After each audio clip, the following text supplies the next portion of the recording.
Welcome to another video on the Gateway Area Plan. Today we're going to be looking at solar shading using our 3D GIS, and I'll tell you a little bit about the analysis that was done there and share with you some images to let you draw your own conclusions. My name is David Loya. I'm the Director of Community Development with the City of Arcata, and I'd love to hear from you if you have reactions or responses you'd like to make related to this video.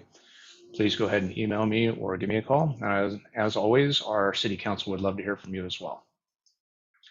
I'm using the same model that was developed for the last videos that we produced, both the building and massing video put out in August of 2022, as well as the GIS and graphics support video that was put out this month, 2023, August. So you should see those videos for additional information about how the models were built. But I'll be using those images. They should be familiar to you. I will explain a little bit about these images for new users so you don't have to go back and watch those. What you're seeing here is an image of center of the gateway area. You see the creamery building in the very center here.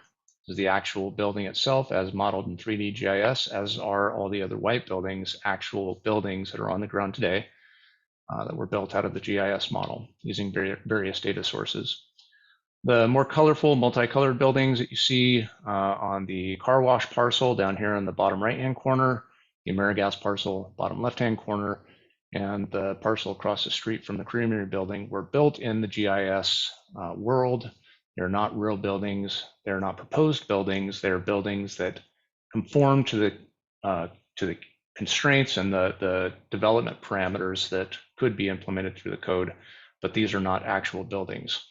Even though they're not actual buildings, the 3D GIS can make them cast shadows. It treats them as though they're actual buildings. And so the GIS is looking at all of these buildings, the modeled buildings and the existing buildings, and it's using our latitude to cast shadows based on a particular date in the year and a particular time during the day. And so what you're looking at here today is, or here right now is July 20th at 3 p.m. in the afternoon. And you can see in the middle of the summer, even these very large buildings do not cast shadows off the properties at 3 o'clock in the afternoon. Now I should also state before we get into the other images that these buildings were based on the original proposal. Planning Commission has made a recommendation to reduce the building height by 1 story. And so you can see in these images a larger impact than what would be currently cast by buildings that could be built based on the proposed draft code currently. Okay, so we're going to scan through the year. We're going to jump ahead a couple of months. July to September, you can see the shadows are casting longer. The sun is lower in the sky. By December, shadows are cast quite far. If the sun is shining at 3 p.m. in the middle of the December, you will see them cast pretty far. Now to move forward through the year, we're going to go into January and we're going to start month by month looking at the retraction of those shadows as the sun starts to get higher in the sky out to March. So I'm going to toggle back and forth for these images so you can see them in terms of how they would cast throughout the year. Now we're going to look at this isometric view, a little three-dimensional view.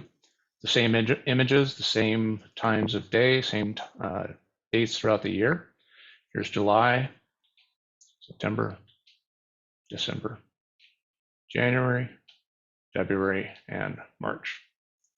Again, this gives you a sense of how these buildings, if they were built, would impact the properties nearby in terms of the shadows that they would cast. And I hope this has been helpful for you. It's a quick video just to get a sense for how these buildings might affect the adjacent properties. And hopefully you can draw some conclusions from that and be a little bit more informed in your conversations around solar shading.